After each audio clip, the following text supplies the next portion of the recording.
Thanks for staying with us. So if you have been watching Your View this whole week, we've been discussing marriages, relationship, husband, wife, man, all week.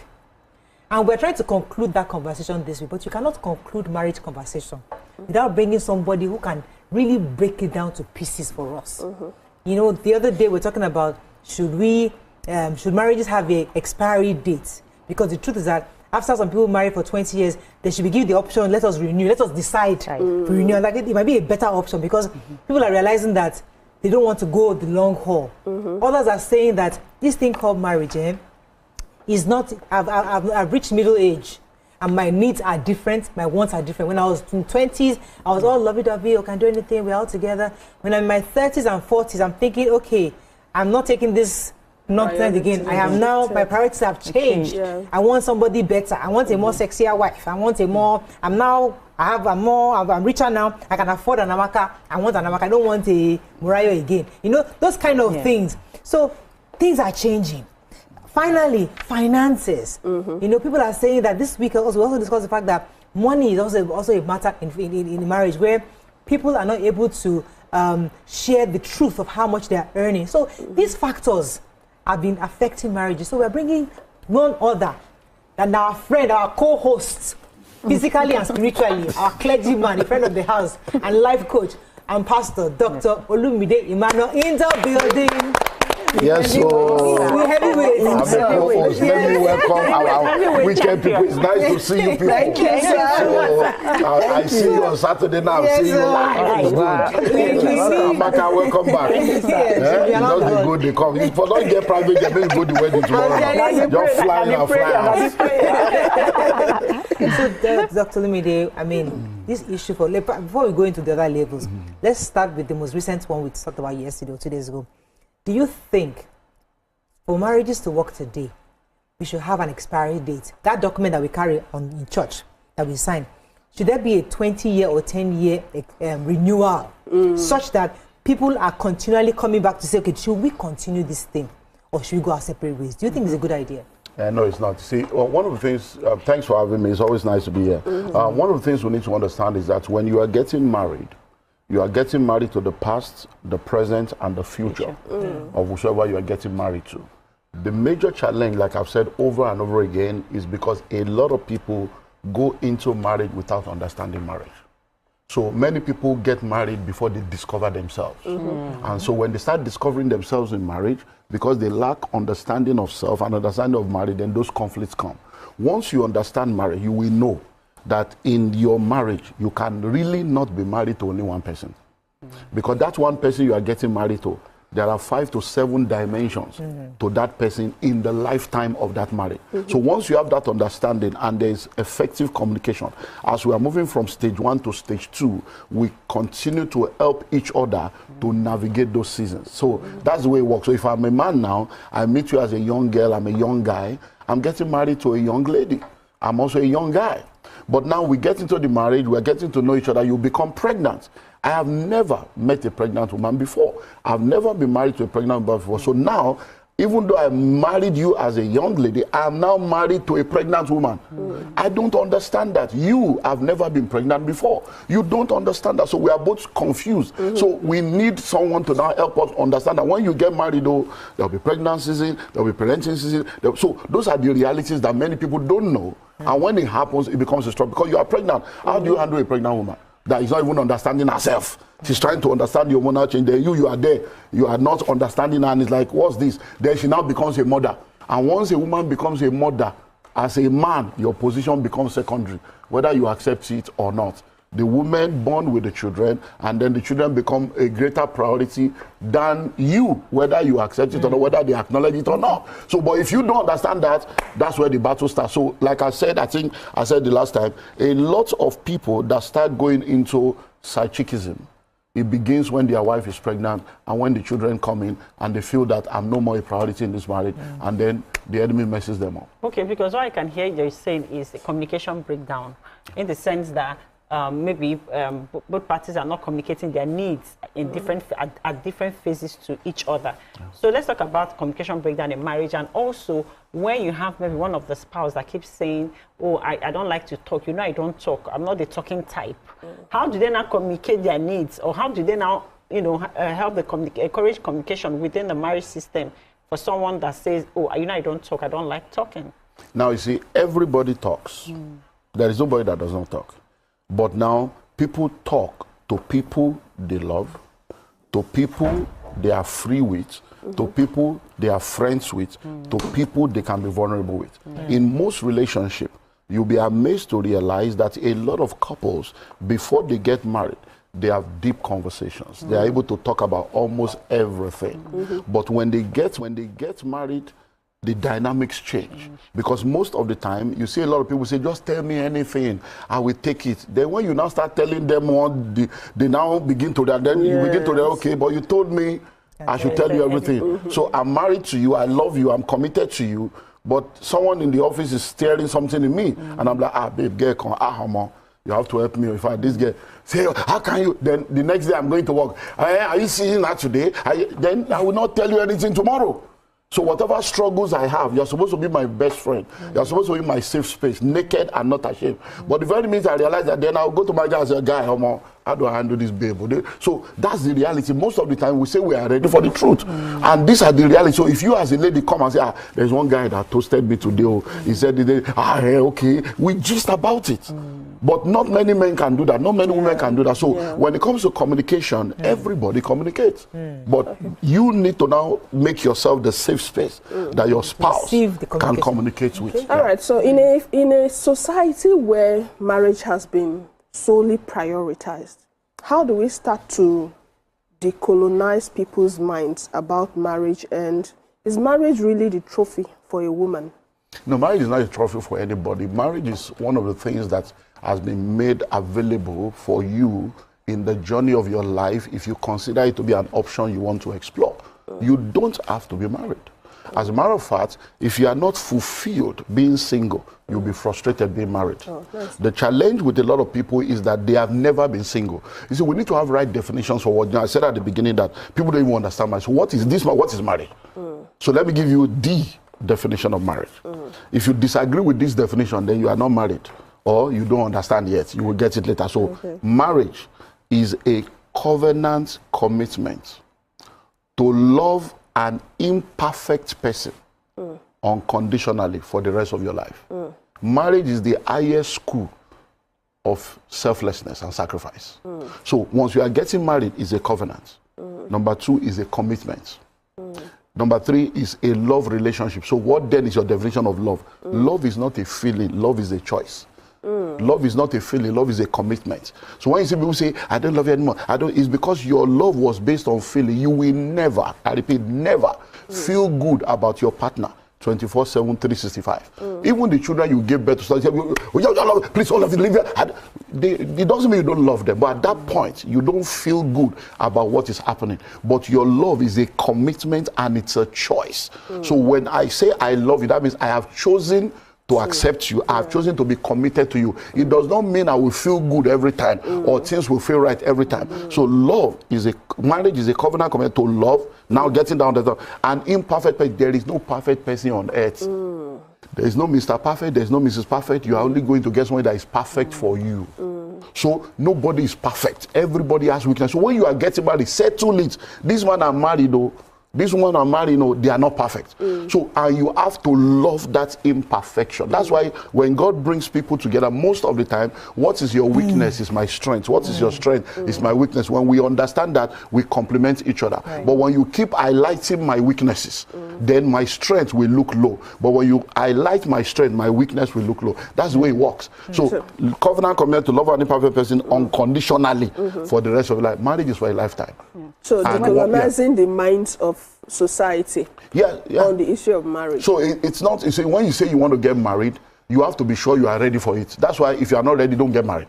Because once you get married, it's not for boys and girls. Therefore shall a man leave his father, mother, and cleave to his wife. It's not boy, girl, it's man, woman. You have to be matured to be able to get into marriage. So anybody that is saying to you, you must marry or you must not marry, nobody can tell you you must or you mustn't. It's your choice and your decision. But once you make that decision, you are a slave of your choices. Whatever comes with it, you have to take it. So now, based on what you've said, sir, that marriage is a commitment and all that, we're supposed to prioritize our spouses' rights. So why then does the African men or the African context that they feel like a man can go out and cheat because he's not being prioritized based on, you said earlier on that there's no how a woman must always prioritize the children, maybe because of the tender age that they are, but most men would not even look at it out of that. Oh, her body has changed. Oh, she doesn't really have my time like that. Oh, she's always tired. Oh, she's not as glamorous as she used to be before. Then they find solace, forgetting that the woman too has needs and she can also find solace. But in African context, they don't give the woman the permission to do it, but men, they will hail the man and say, after all, you are getting it somewhere else. So I want you to explain. Okay, so you have answered the reason why. You said African men, African context. Africa did not create marriage. Marriage was not created by Africans or Europeans. Marriage was God's idea. So every time you don't involve the author or the inventor in the operation of anything, you will always go into error and assumption.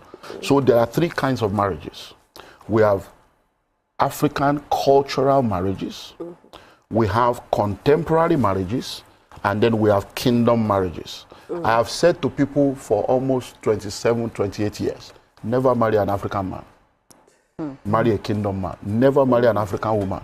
Marry a kingdom woman. Because as an African man, there is a software and a syllabus that created you. Until that software and syllabus is changed, you can never have the kind of marriage that you want. African men are raised to be tough. We don't cry.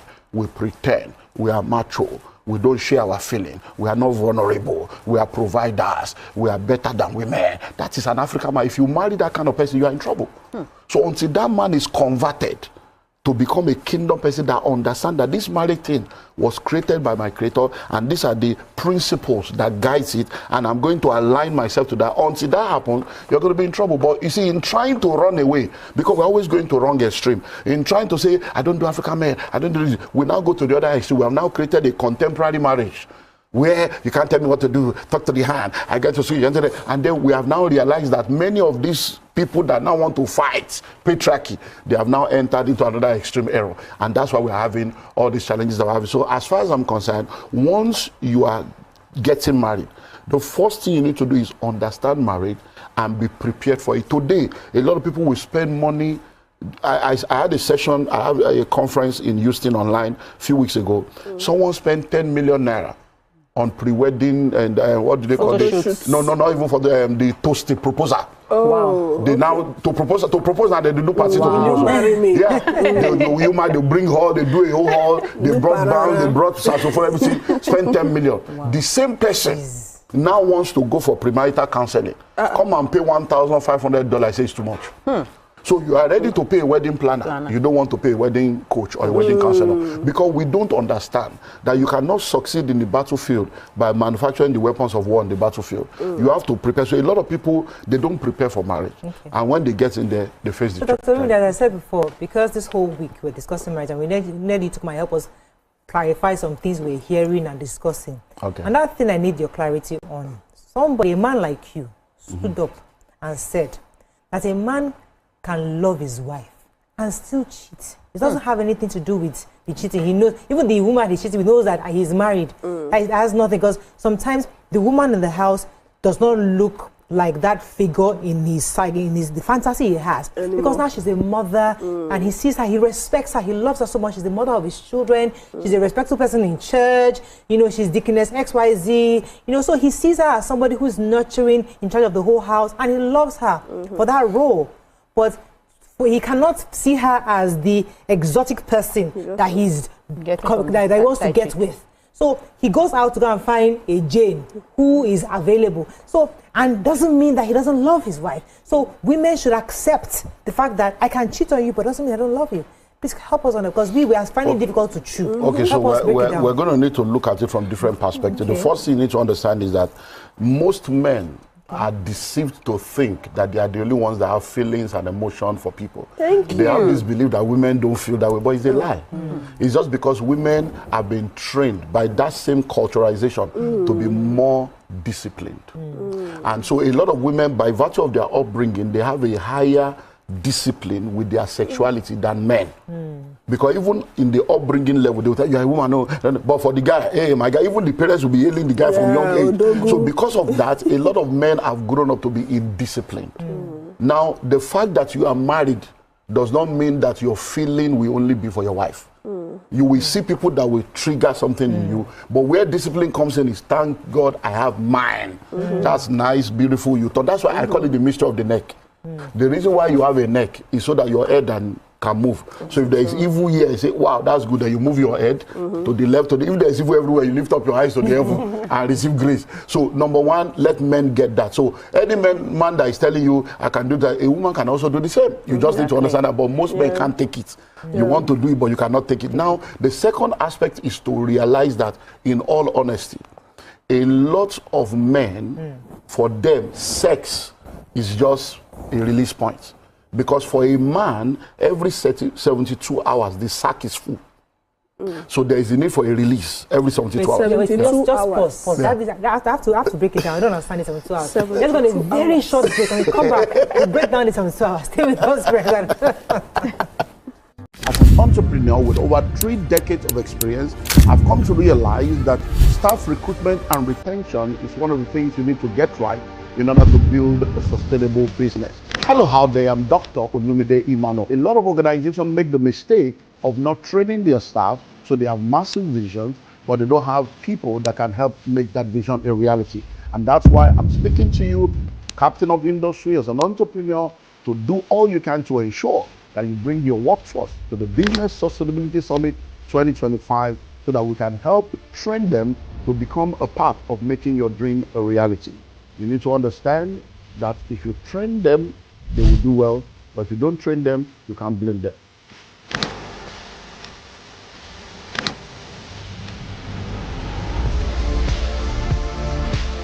We still have our guest, Dr. Olumide Emmanuel, who was helping us understand why men need to release every 72 hours. Please, break it down. So, like I was saying, there are different ways But I always to tell do them on it. this table, sir, that the geo doesn't release every 72 hours. I am very sure. Okay, so the sack is on we this go into a lot of, so well, let's not, we may get to that point, but you see, so every 72 hours, the sack is full and there's the need for a release. Okay.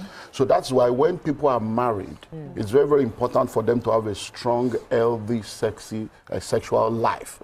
So that means that at least once or twice in a week, there should be Release. a release. So now, but where the problem now comes in is there's what we call sexual libido.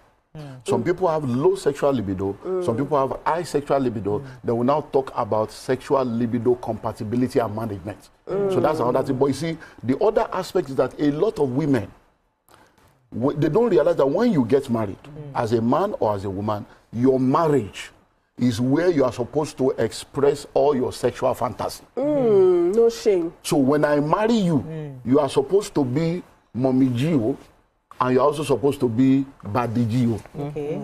So, but when you now come into the marriage, when the Bible says marriage is honorable, bed undefiled, it means that whatever two people that are married decide to do, mutually agree that in this way, this is what we want to do, that is their life. There is no defilement there. But when people get married, because a lot of pastors and a lot of religious leaders has given them their own personal preference and personal experience as a doctrine, people now go into marriage and they want to fast and pray.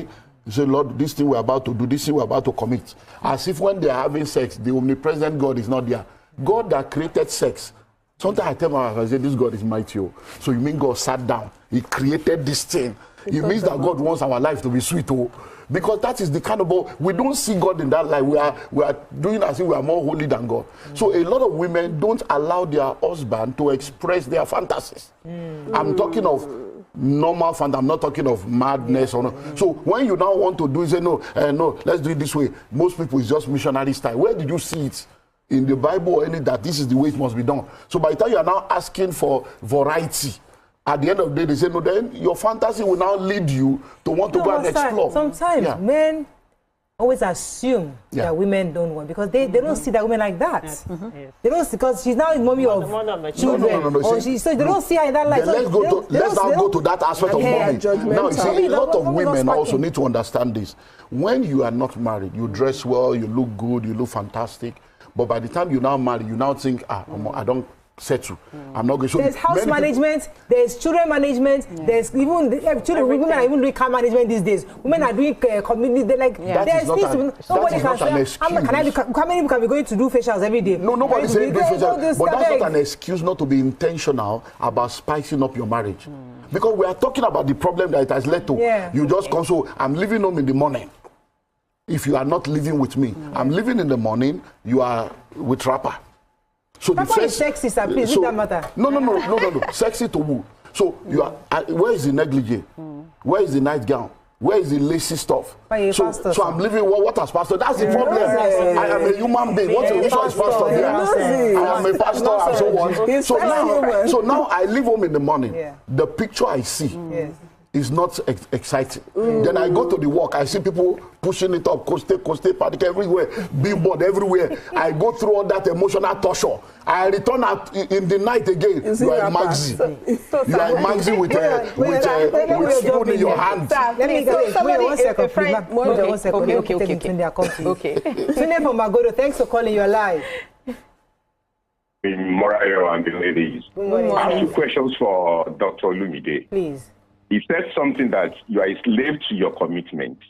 How can you be a slave to a killer? Then the second one, to love imperfect person. How can you love a killer? Because marriage of nowadays, you see spouses, wife killing husband, and killing wife. Is that at least some few years ago, you can hear about a gospel singer that was killed by her husband. Is that why should somebody stay in a violent environment? You know, I've been married for over 2 decades, and I know what women are. At least Yoruba normally says that, you know, at times you see that women will be the husband in the house. They like to take control, and the man may not like that. So I want him to elaborate on this. You are a slave to your commitment. I can't be a slave to a killer. Okay. Again, in my own days, I came from a polygamous house. Apart from my other wives my father has, he has side chicks, and they do come to the house. And the other wives, they can't say anything. Nowadays, a man and a woman, and the man has a side chick, the man is dead already. Because the woman will not take it easy with the man. It's either he poison him, or he kill him, spiritually or emotionally. You know? Thank you very much. So you have offloaded about 3 different. So let me see if I can quickly deal with one of them. When I say you are a slave to your choices and your decisions, it simply means once you make a decision, whatever comes with the decision, you need to know that you have to be ready. If you are walking around, taking buses, taking BRT, and one day you say, look, I want to buy a car. The very minute you buy a car, everything that comes with car, fueling car, going to mechanic. If you are in traffic, you have to see that you can't abandon your car. If you are in bus, you can come down. That is what I mean. So if you decide to get married, the very way you get married, inside marriage, there's responsibility, there's forgiveness, there are challenges, there will be children, there will be fees to pay, bills to pay. You have to be ready to pay. You can't get married and say, I'm not going to do that. Inside marriage, there is sex, there is food. You cannot say, I don't do sex, I don't want to have sex. No, you have married. You have to know what comes with it. Then the second thing you said is, how do you marry a killer? You did not marry a killer. You married someone you love. If the person was a killer, you would not have married them. But when you got married to them, something happened. And you now discover things that are contrary to your expectation. At that point, you deal with that issue. If you need to go for counseling, you need to go for coaching, you need to do psychotherapy counseling, you deal with it in order to see how you can solve it. And then the third aspect of women are this or whatever. Side chicks. You see why are they angry now? I don't know why. You see, your parents that you said your father is a polygamist. If you are a polygamist and you want to marry somebody that is okay with that. We have Nima on this table that already knows that, okay, this is my belief. So if it's going to come, it's part of the package. So when you are marrying a woman, let her know, babe, I love you, but me, I believe in multiple wives. So it may get to a point I need to marry another one. No problem. If she's okay, she's okay. But you cannot marry somebody with a monogamous vision and then shift the goalposts along the way and expect her to now accept it. Because you see, the best way to think is there's what we call the golden golden rule and the platinum rule.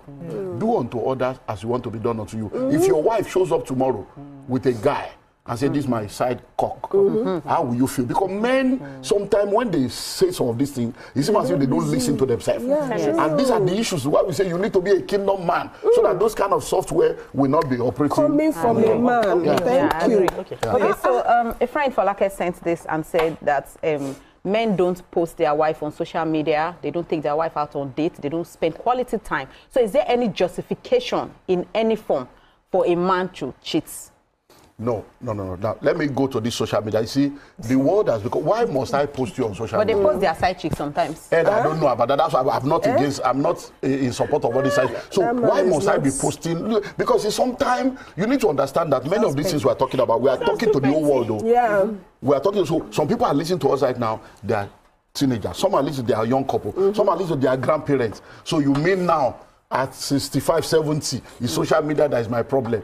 So for a young person, maybe that's your generation, it makes you feel good.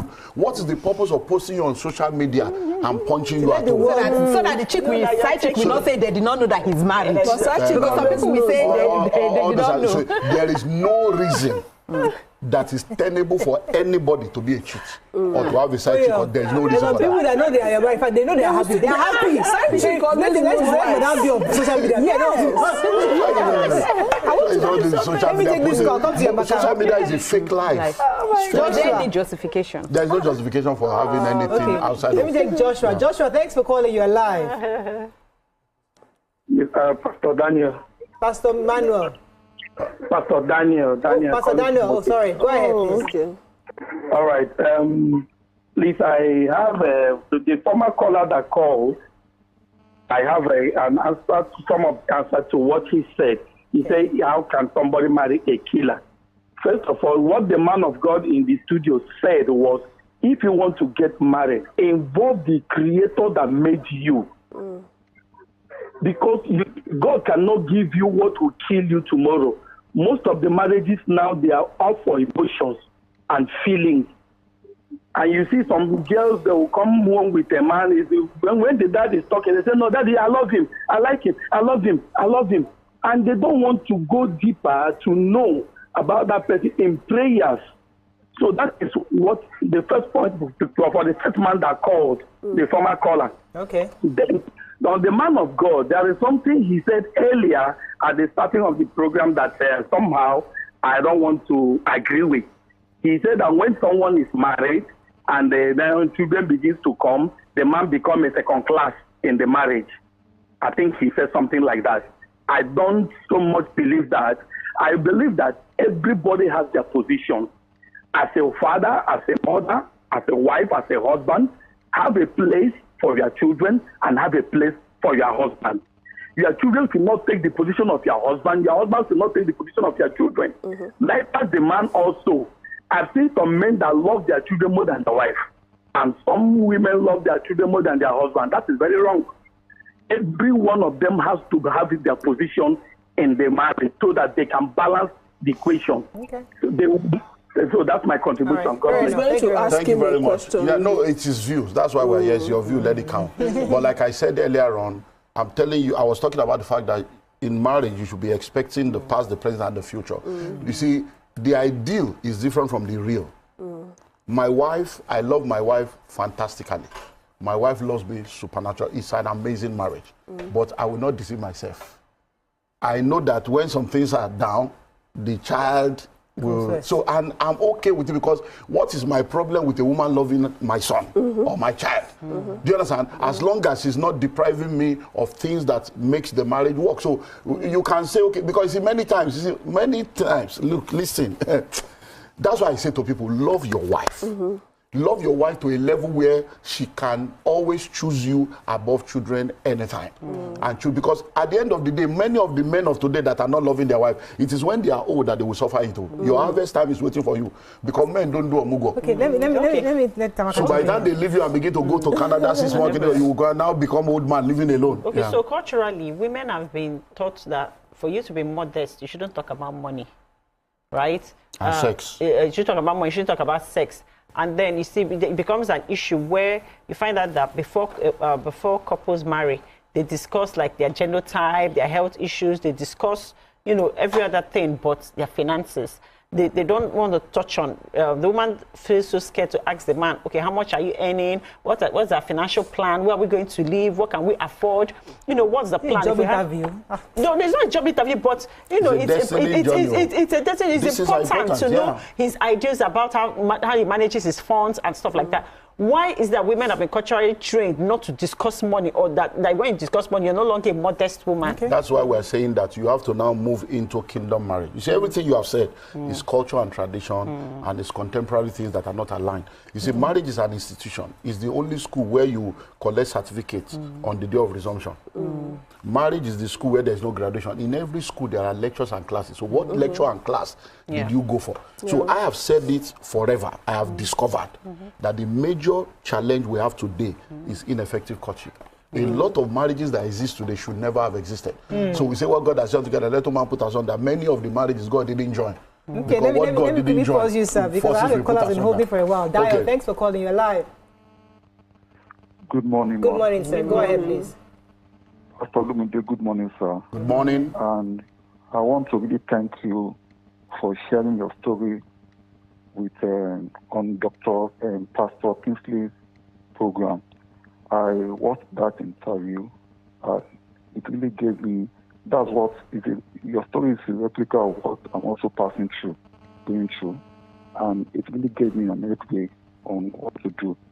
And I believe that most men, if they should start sharing your story of what they are going through, it's really going to give a lot of people, a lot of other men on how to go about some things. Thank you very much, sir. Thank you. So let's let me go on a very short break. When we come back, I want to take this a notch higher. Stay with us, we'll be right back. As an entrepreneur with over 3 decades of experience, I've come to realize that staff recruitment and retention is one of the things you need to get right in order to build a sustainable business. Hello out there, I'm Dr. Olumide Emmanuel. A lot of organizations make the mistake of not training their staff, so they have massive visions, but they don't have people that can help make that vision a reality. And that's why I'm speaking to you, captain of industry, as an entrepreneur, to do all you can to ensure that you bring your workforce to the Business Sustainability Summit 2025 so that we can help train them to become a part of making your dream a reality. You need to understand that if you train them, they will do well, but if you don't train them, you can't blame them.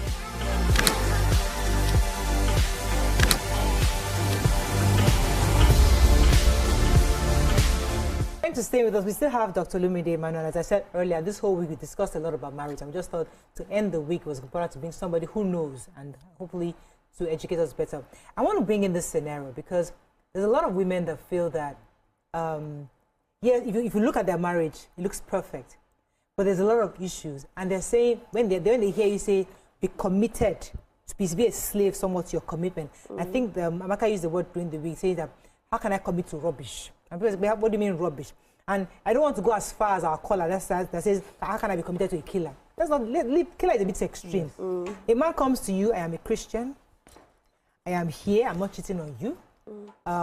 I took you from the rubble, from poverty. I was the one that brought you from poverty. I brought you to the city. I married you. I cleaned you up. I don't want anything to do with your family. Initially, you thought he was your savior. So he brings you to the city and gives you this new life. And you're fine with it because you needed that escape anyway. So you have 2, 3, 5 children back to back. And then he's a provider. He has a house. He has a car.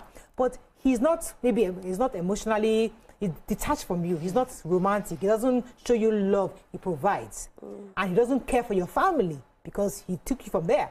Now you're in your mid-30s or your 40s. And you want your cousins to come around. You want your children to know their cousins, And you're having issues because this man is saying, I am here. I need you. Are you now telling her to be committed to that because she's trying to insist, I want my family. I want to be independent. I want to have my own job. I want to have my own dreams. And it's like, no, we have built this together. You are okay with this. Where are you now changing? You are 40 and not telling me you want to have a job. At what age? So I need that person listening right now. We go back to the things I've already said. Number one, that woman came into that marriage without discovery of self. Which most of us do, sir. Yeah, that's most what, Nigerians. So once you know that there's something wrong, then deal with it. That man had a plan, He was intentional about what he wanted, and he played his card, and he said, come, this is no family, I want to take care of you. And he has stood to his own path. You were the one that came in, not discovering yourself. But I said, when you are getting married to the past, the present, and the future of that person. If that man now understands what I have said, he will know that what he is asking for is unrealistic. He will know that this woman will never remain like this forever.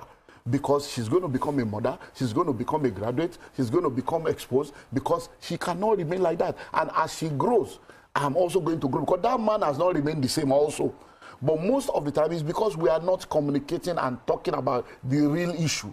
So as that woman is, it's not a battle. Once you came in, you accepted something, and you have now come in, and you are realizing that, this thing I've accepted may not work, then you begin to talk about it in a way that will help the other person see the benefit. The other person is saying they're changing the goalposts. You know that don't want your family, and now you're bringing up the issue. You see, communication is very strategic once you understand it. So now I give you a scenario in that scenario. So I have a child. Now I have the second one. Now I have the third one. And I'm realizing that, family members were not knowing. So, my husband, hey, this should not go. We need to start getting, let them know their cousin, let them begin to know their extended family. Maybe they don't go marry themselves one day. So, God forbid, you are passing out. So you have to sit down to look at, anytime you are trying to sell something to someone, what is the benefit to them? Not the benefit to you. So people are not strategic in communication. And they just want to come, you cannot tell me this, you cannot tell me that. And then, no, you begin to help, this is our family. We cannot live over these children. Then one day, they'll go to school, then you begin to sell it in the possible. And then, when you are in that marriage, that family they brought you away from, how were you talking about that family? Exactly. Because many times you are the one that have sold your family short to your spouse. So when you come and you are telling, thank God, what you deliver me, I would have still been there now, eating gari with them, using then that my sister, do you know she's this, she's that? It is the same people you said are devils. You now want to come to me 10 years later to accommodate devils in my house. So sometimes we are not wise in the way we have handled some of the things, and we are just blaming people. That's why we say people come for counseling, go for therapy.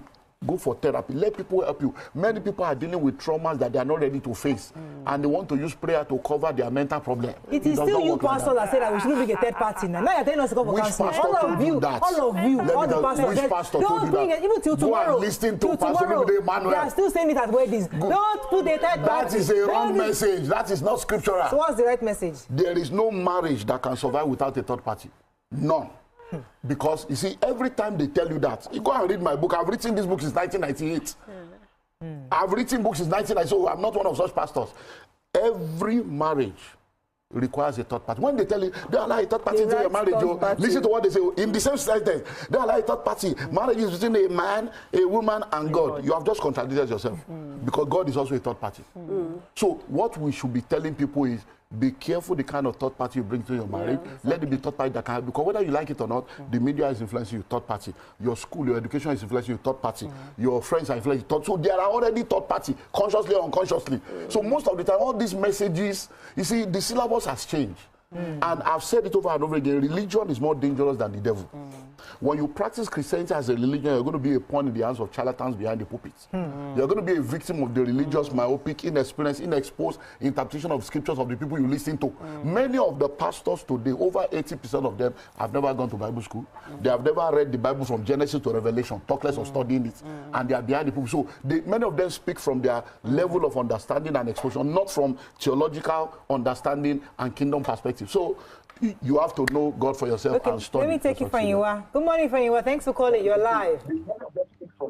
Hello, good morning. Good morning, sir. Go ahead. My name is Steven. Okay. I'm watching your view, and I really enjoyed the program. Thank you. Learning a lot. Then I wanted to say something. I like what the guest speaker said.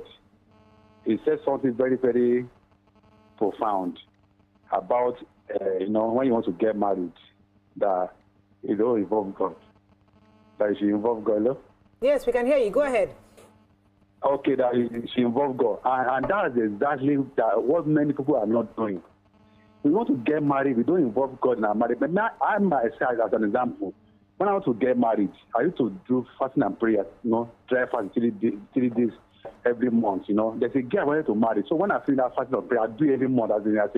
It's a normal thing that I do in my prayer. So when I got to church, the lady I was talking to, in my church that time, where I was, and when I got to church on Tuesday, God told me, this is not your wife. Very clear voice. And I've not even met my wife that I'm married now.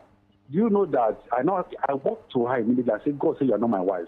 I did not sugarcoat it. I just said it the way I heard it.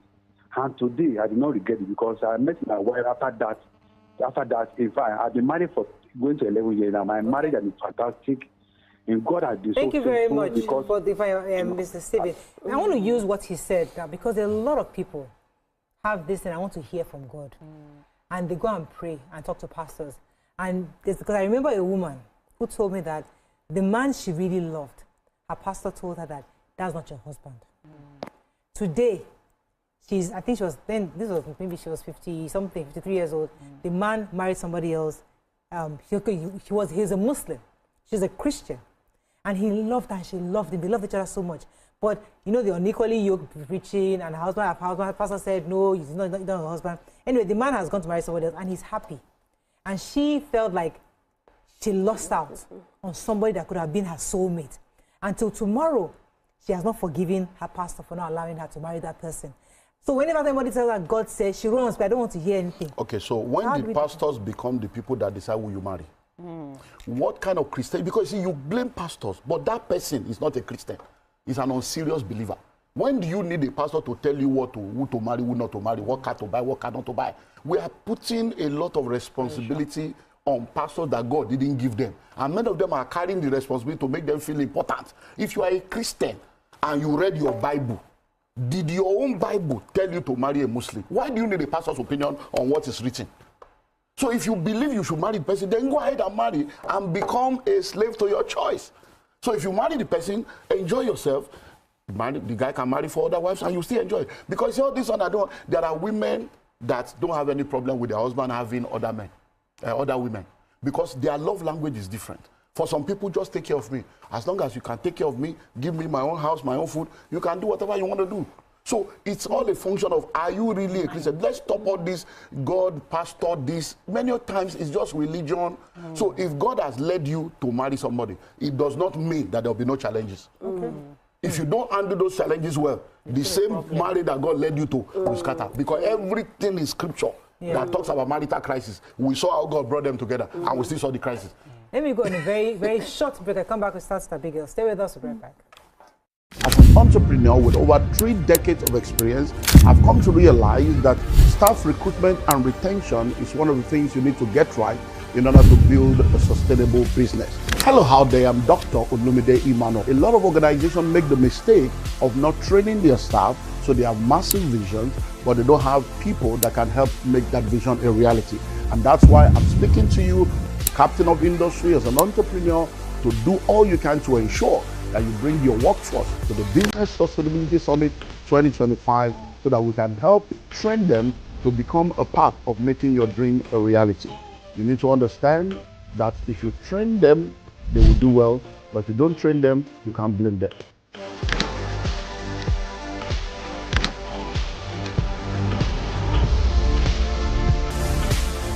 You talked about the kingdom marriage and the African marriage.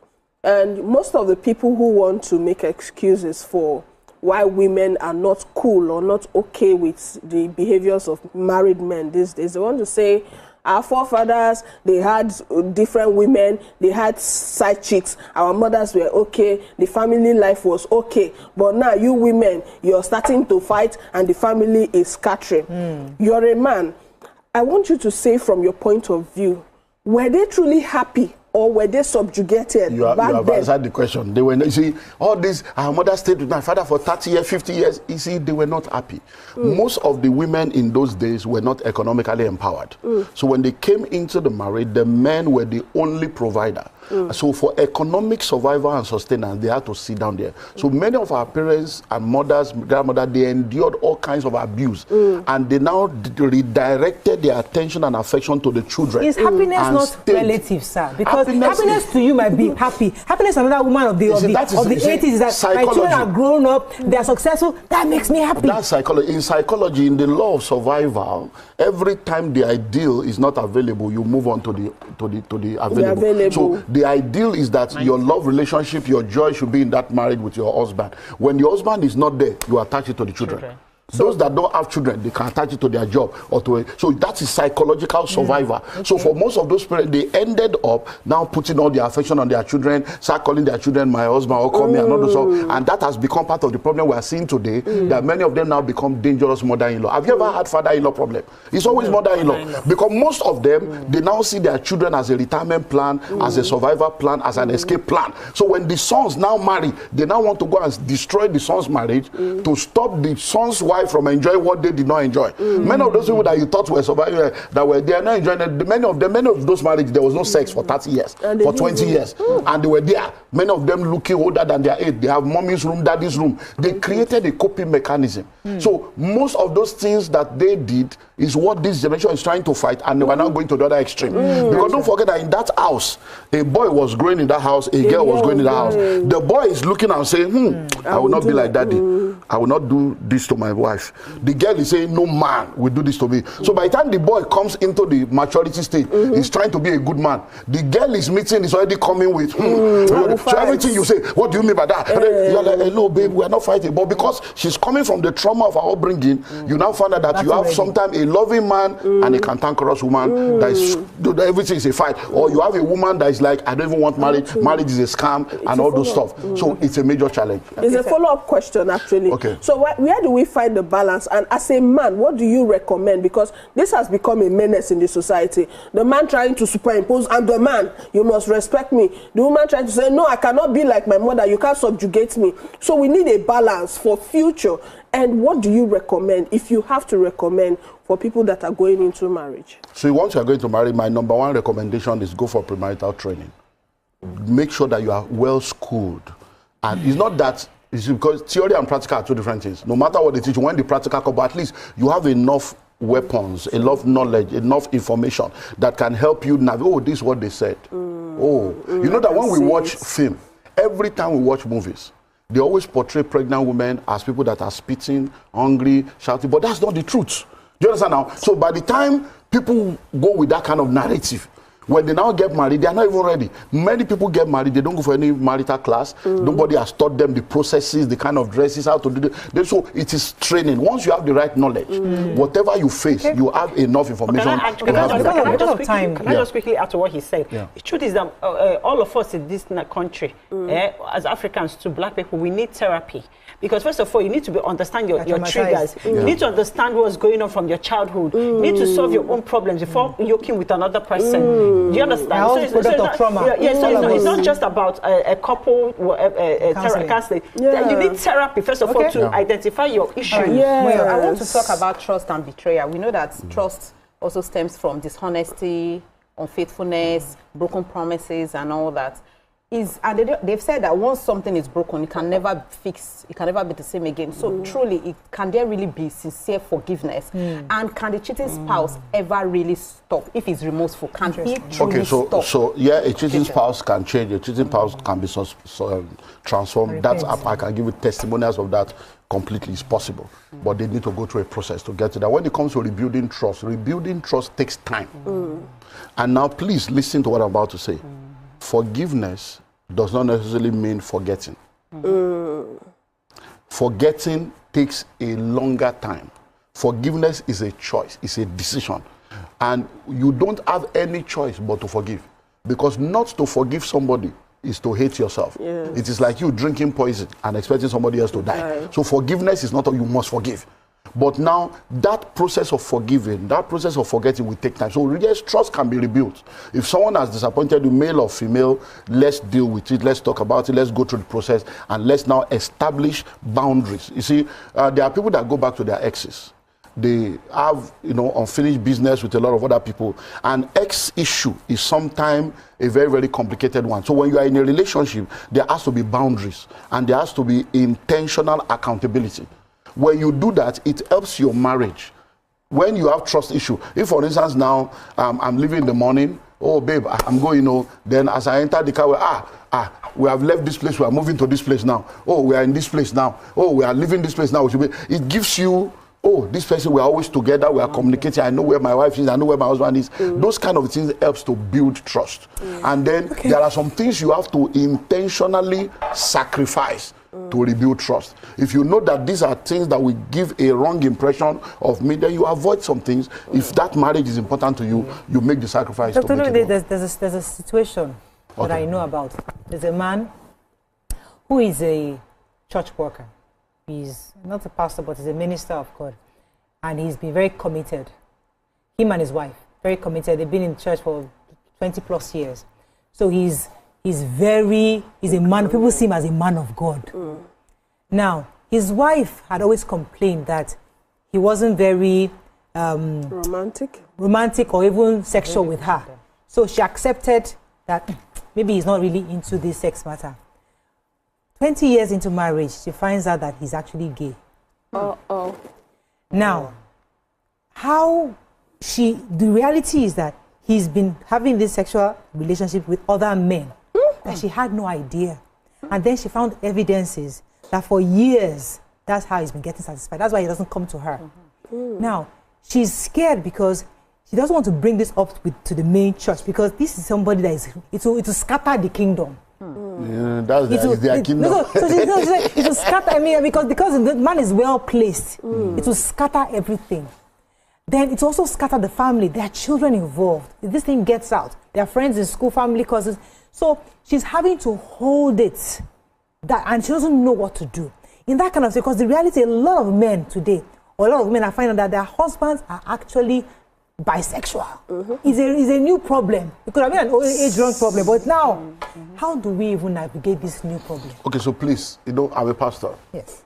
I celebrated 35 years in full-time ministry last year. So from 1988, we have been, so I can tell you for free. When I say religion and church has destroyed people's life, it's all this is a spiritual person. That somebody is born again and is a Christian does not mean they are normal people. Do you understand? Ignorance is not a demon. I'm a pastor. I've pastored the same church for 30 years. And I know, I have thousands of members I pastor. I know many of them are not normal.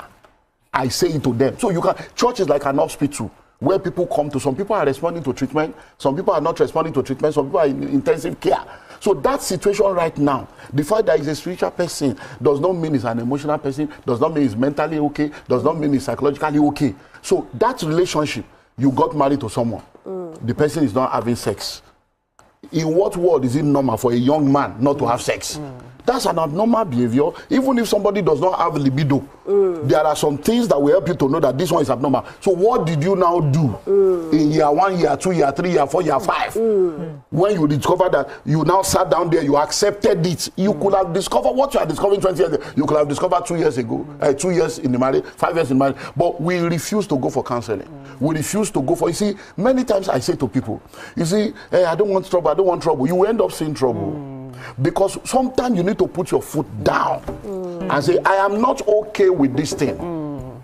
Because and this thing falls more to the men's side. People are looking for the fruit of the womb. The woman is going to hospital. Every time I pray, if you are trusting God for the fruit of the womb, it's women that will come and say, are you people all right? Where is your husband? What are you coming here to do? Will you impregnate yourself? Go back from here. Go and leave this altar. Men, follow your wife. Your husband is not here, they will know. It's always women. Go for a test. The man will say, I'm okay. Whereas he may not be the one that is okay. But the women are okay with it. You see, instead of to say, excuse me, Mr. Man, you are my husband, I love you. We are going for this test. If you are not going, then it's a stalemate. Exactly. But we think that is the thing you need to begin to do. It doesn't mean you don't respect or honor him. It means we are in this marriage together. This is our destiny. You cannot put me in a place where you are not there to help for us to make this happen. So someboody is not giving you sex, you are not discussing it. Let me go for 20 years. Short break. Come back. It's food for the soul. As an entrepreneur with over 3 decades of experience, I've come to realize that staff recruitment and retention is one of the things you need to get right in order to build a sustainable business. Hello, how there? I'm Dr. Olumide Emmanuel. A lot of organizations make the mistake of not training their staff, so they have massive visions, but they don't have people that can help make that vision a reality. And that's why I'm speaking to you, captain of the industry, as an entrepreneur, to do all you can to ensure that you bring your workforce to the Business Sustainability Summit 2025 so that we can help train them to become a part of making your dream a reality. You need to understand that if you train them, they will do well, but if you don't train them, you can't blame them.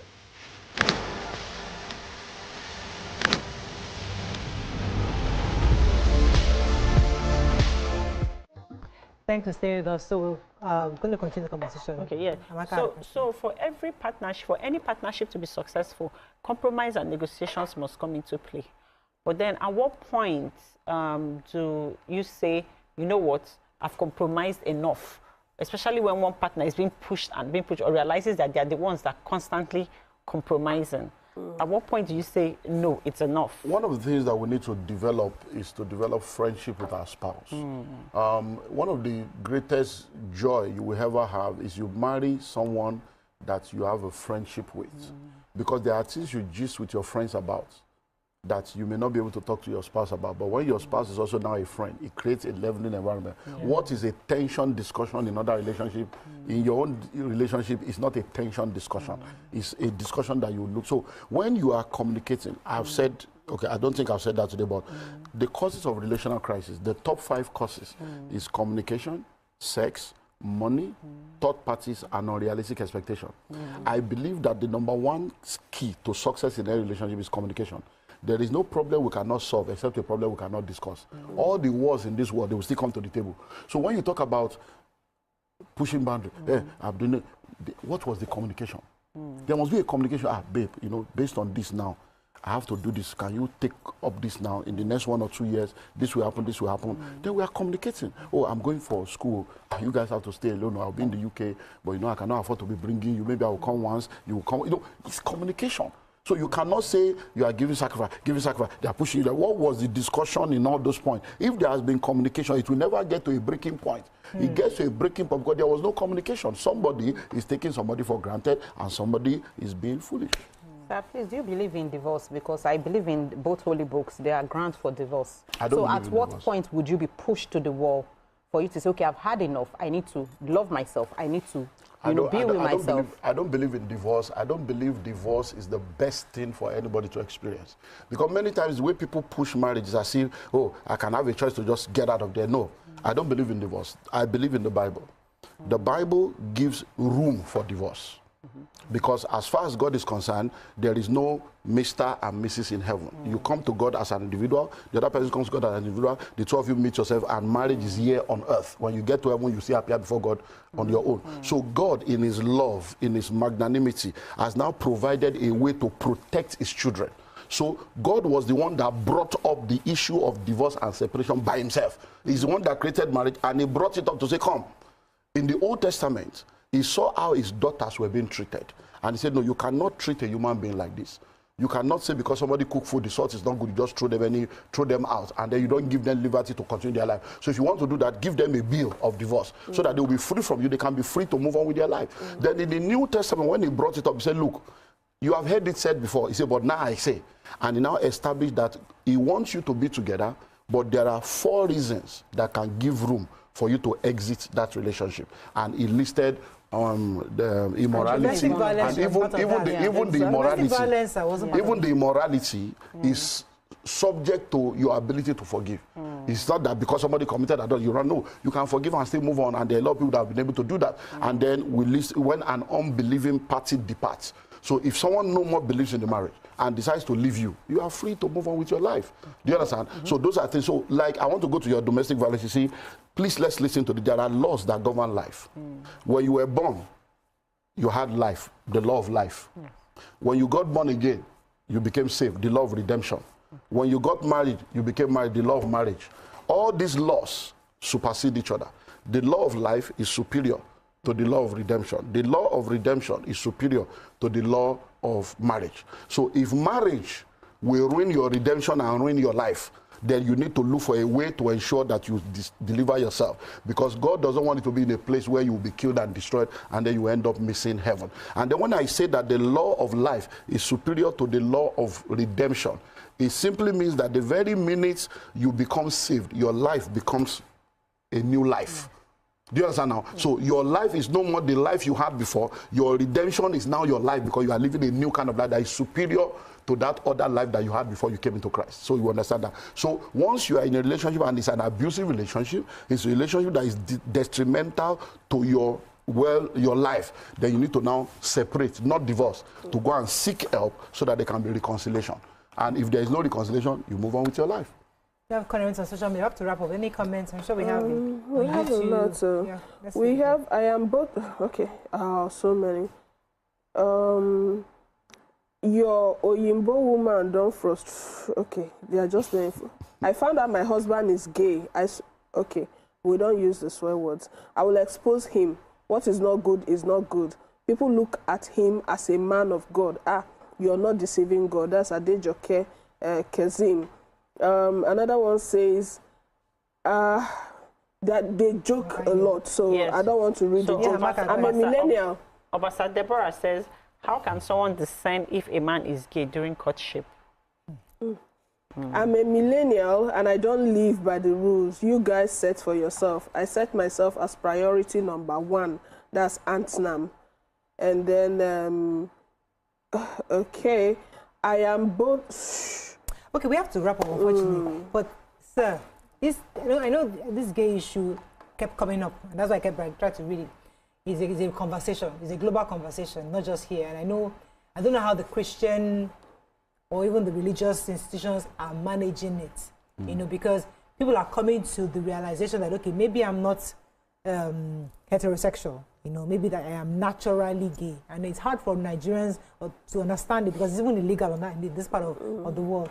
But these are real issues, and people are having to face it. So I don't know if there's a way the church or the youth coaches are planning to help Nigerians navigate this system. Now, you see, because of time, once you said that, how do I know if a man is gay before I marry that? I was like, there is a way to know this. You see, it's because we don't go. They tell us not to sleep with them before the marriage. Nobody's talking about sleeping. Look, I have what I call the 101 common sense consideration. Before you get married, there are many people that you give the...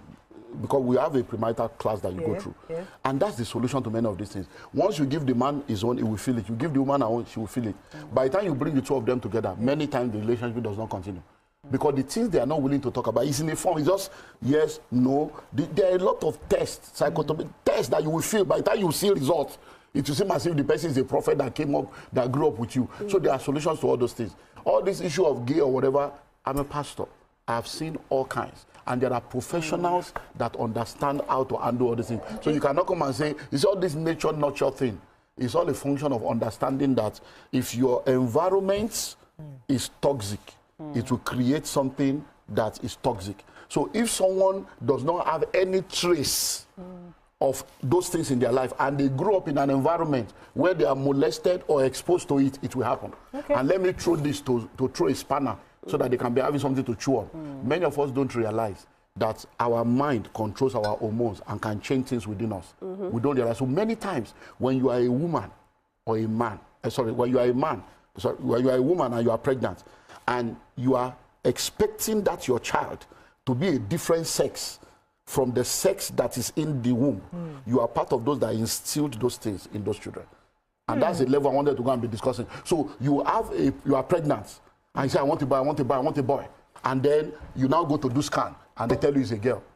What goes through your mind? You are instilling, you now say, I wish it's a boy, I wish it's a boy. The child is hearing. There are spiritual, psychological laws that we can show you. If you got to chew this one, yes. So I'm telling you, so some of those things, we have to go, the pregnancy was part of the problem. Time has gone. I don't know the boy now comes out and says, you need to behave like a girl. Because you are looking for a girl. I'm not a reason. That's our job now. We can take on so let's trouble the water, make it and chew that one. Have a great day. Join your View Pigeon tomorrow morning, and we'll see you on Monday. Bye for now. Bye.